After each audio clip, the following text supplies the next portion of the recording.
हाय class 3। आज मैं आपको संज्ञा और सर्वनाम के विषय में बताऊंगी और उसके उदाहरण आपको दूंगी। संज्ञा को आपने इंग्लिश में भी संज्ञा पढ़ी होगी। इंग्लिश में संज्ञा को नाउन बोलते हैं और सर्वनाम को प्रोनाउन बोलते हैं। तो आइए मैं पहले आपको इसकी परिभाषा, इसकी डेफिनेशन बताती हूँ संज्ञा की। उसके बाद मैं संज्ञा के आपको उदाहरण दूंगी। उसके बाद मैं आपको सर्वनाम की परिभाषा बताऊंगी और सर्वनाम के उदाहरण आपको समझाऊंगी। चलिए, संज्ञा की परिभाषा, संज्ञा की डेफिनेशन क्या है? किसी भी वस्तु, व्यक्ति, प्राणी, स्थान या भाव के नाम को संज्ञा कहते हैं। तो अब मैं आपको एक एक शब्द के बारे में बताती हूँ। देखिए, किसी भी वस्तु, कोई भी चीज जो हमारे घर में, कोई भी चीज होती है आपके घर में है, कुर्सी है, मेज है, घड़ी है, बॉल है, ये सब वस्तुएं हैं जिसको इंग्लिश में हम थिंग्स बोलते हैं। ये सब वस्तुएं हैं, इसको हम संज्ञा कहते हैं, इसको हम नाउन कहते हैं। उसके बाद व्यक्ति, किसी व्यक्ति में किसी का नाम है, आपका नाम है, मेरा नाम है, आपके पेरेंट्स का नाम है, आपके भाई बहनों का नाम है। तो व्यक्ति, व्यक्ति भी हमारे नाउन होते हैं। उसके बाद है प्राणी, प्राणी है जैसे जानवर है, शेर है, तोता है, तितली है, आपको दिखा रखे हैं आपकी बुक में। उसके बाद स्थान, स्थान कोई भी जगह, नैनीताल है जहां हम रहते हैं, दिल्ली है, आगरा है, ये सारी चीजें जो हैं ये संज्ञा होती हैं। और भाव, भाव, भाव को हम कहेंगे जैसे फीलिंग। भाव को हम कैसे एक्सप्लेन कर सकते हैं? जैसे कोई भी फीलिंग है, जैसे मिठास, हम उसको अनुभव कर सकते हैं। हम उसको देख नहीं सकते ना, हम उसको अनुभव कर सकते हैं।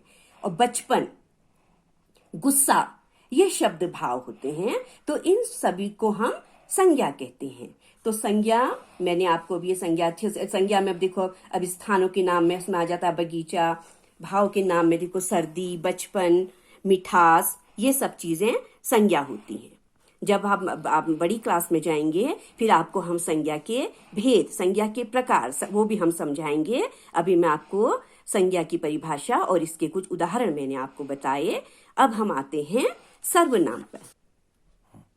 अब मैं आपको सर्वनाम समझाऊंगी, सर्वनाम, प्रोनाउन। तो सर्वनाम को समझने के लिए हमें संज्ञा को समझना बहुत जरूरी है। जब हमको संज्ञा की परिभाषा आ जाएगी, जब हम संज्ञा को समझ पाएंगे, तभी हम जो है वो सर्वनाम को समझ पाएंगे। क्यों? क्योंकि सर्वनाम की जो हमारी परिभाषा है, जो हमारी डेफिनेशन है, वो हमसे कहती है जिन शब्दों का प्रयोग संज्ञा के स्थान पर किया जाता है उन्हें सर्वनाम कहते हैं। तो संज्ञा के जगह पर, संज्ञा के स्थान पर जिन शब्दों का हम प्रयोग करते हैं वो सर्वनाम है।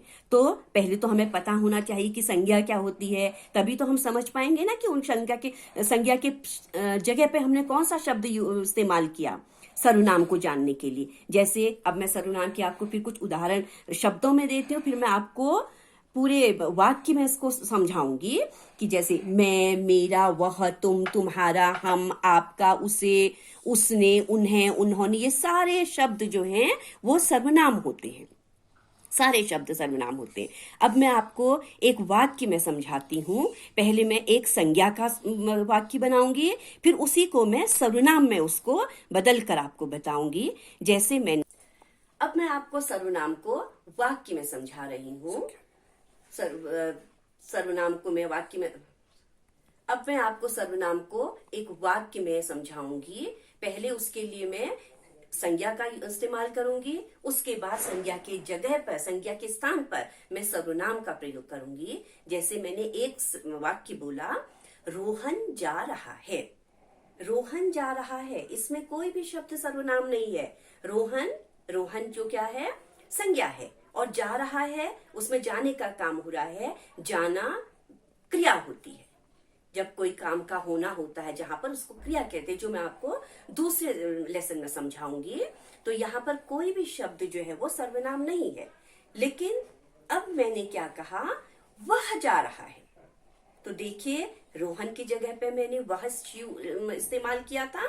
तो रोहन तो हमारा संज्ञा हुआ, लेकिन वह हमारा सर्वनाम हो गया। तो हमारी सर्वनाम की परिभाषा कहती है जो शब्द संज्ञा के जगह पर, संज्ञा के स्थान पर प्रयोग होते हैं वो सर्वनाम है। तो संज्ञा की जगह पे क्या हमने इस्तेमाल किया, क्या हमने प्रयोग किया, वह, उसने पुस्तक पढ़ी।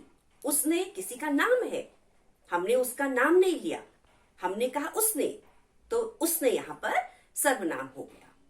तो ये मैंने आपको आज संज्ञा और सर्वनाम को परिभाषित किया और उसके उदाहरण बताए। अगले लेसन में मैं आपको क्रिया और विशेषण के बारे में समझाऊंगी।